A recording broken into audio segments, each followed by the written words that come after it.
This is The Brief on Newsfirst Digital. A very good evening and welcome to The Brief at 7 on Newsfirst Digital, Sri Lanka's first ever online news bulletin. I'm Ramesh, Irugalbandara. And I'm Serala, Fonseka. Into your top story now, the International Monetary Fund has completed the fourth review under the Extended Fund Facility arrangement for Sri Lanka. The completion of the fourth review releases around $252 million. The Executive Fund Facility arrangement in total amounts to about $1.5 billion and was approved on the 3rd of June 2016.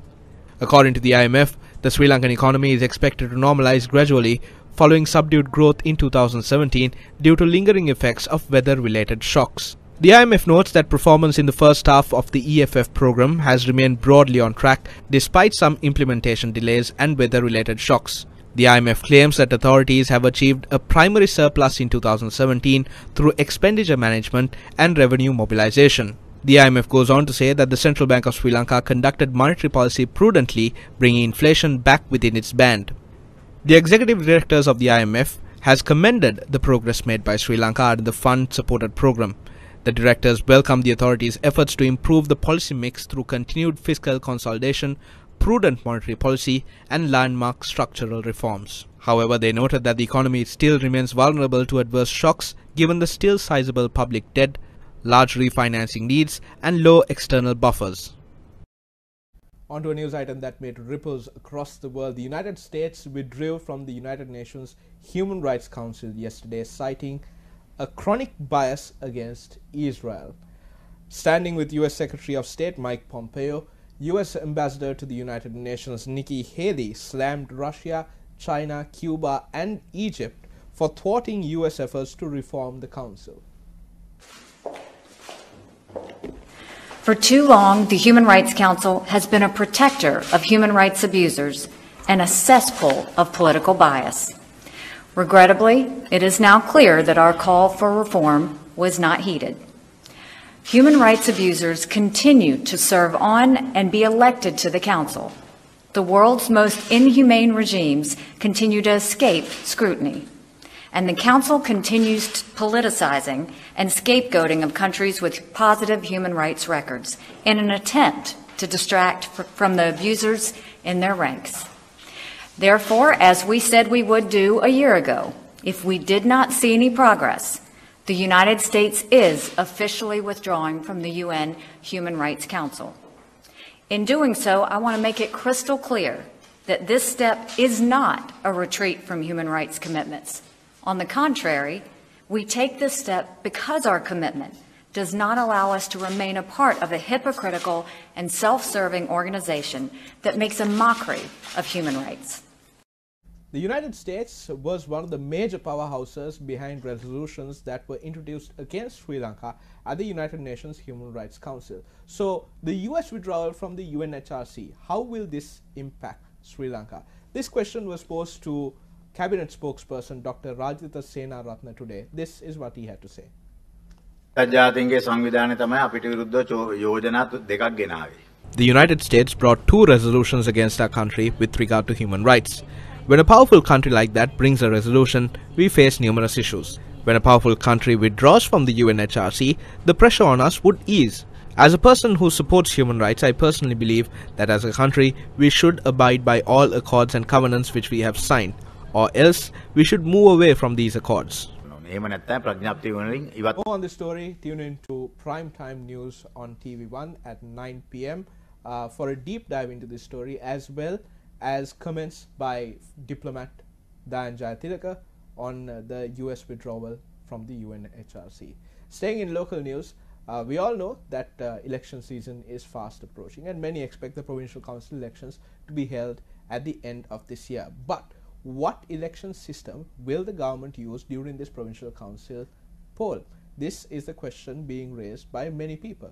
So, Cabinet spokesperson Dr. Rajasenaratne cleared things up today. පළාත් සභා මැතිවරණය දැන් ඉස්සරහ හැරලා තියෙන පළාත් සභා කීපයක් දෙසැම්බර් සැප්තැම්බර් මාසෙ විතර ඒකට අවශ්‍ය අධ්‍යාපනත ගෙනල්ලා සංශෝධන පනත ගෙනල්ලා ඊට පස්සේ දෙසැම්බර් වල තියන්න තමයි බලාපොරොත්තු. නව ක්‍රමයටද තියන්න සූදානම් වෙන්නේ. මනාප ක්‍රමයට තියන්න තමයි දැන් ආපහු කල්පනා. ඔක්කොම පක්ෂ ඒකට තමයි කියන්නේ. ඒ විදිහට.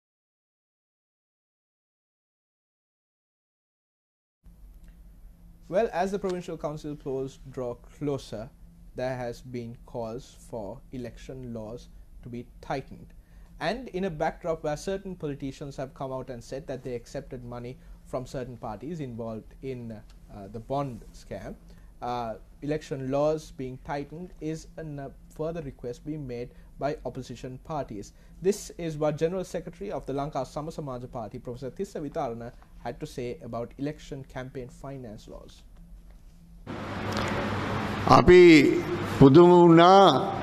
We were surprised to hear former Minister Dayasiri Jayasekara and Deputy Minister Sena Singha announce how part of their campaign finances were handled. This is a clear violation of our election laws, which states it is wrong to accept bribes. Back then, those who accepted bribes were stripped of their positions. Taking this situation into consideration, there is a proposal to restrict the campaign finances of any candidate. On behalf of the joint opposition, we request that these limitations and restrictions be properly enforced. Those who violate these laws should be punished.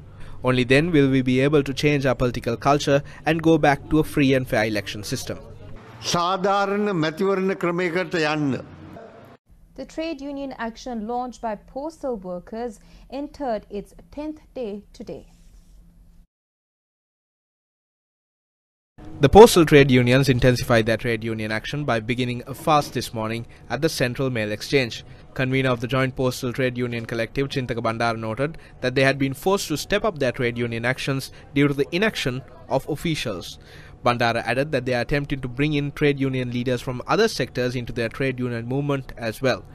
The row seems to intensify as the Postmaster General issued a media release noting that all workers who did not report to work yesterday are now considered as employees who have vacated their positions.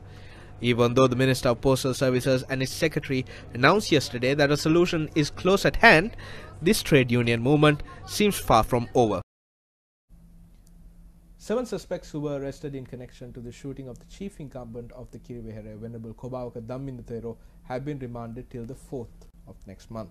The suspects include the former shaman or Kapu Mahathya of the Mahasen Devalaya, Asela Bandara. The suspects were remanded when they were produced before the Tissa Maharama Magistrates Court.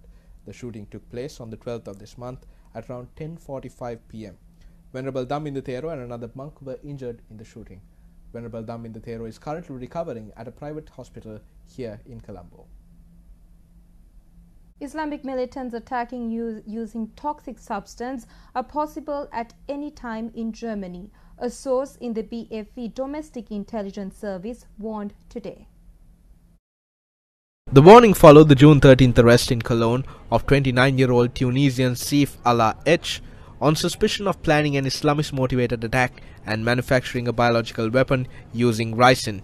The BFV source said Islamic State militants had experimented with ricin in the past and had also manufactured it. Islamic State, according to the source, had offered detailed instructions on how to produce ricin in a handbook, thereby encouraging its use.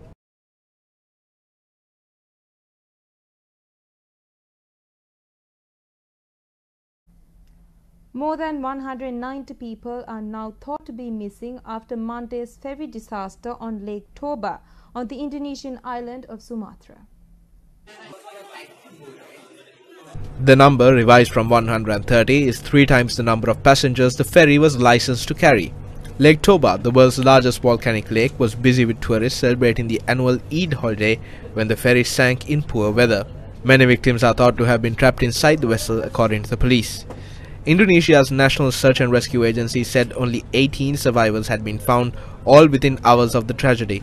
3 bodies have been recovered. Authorities say the boat operators didn't hand out tickets, so there are no records of who was on board.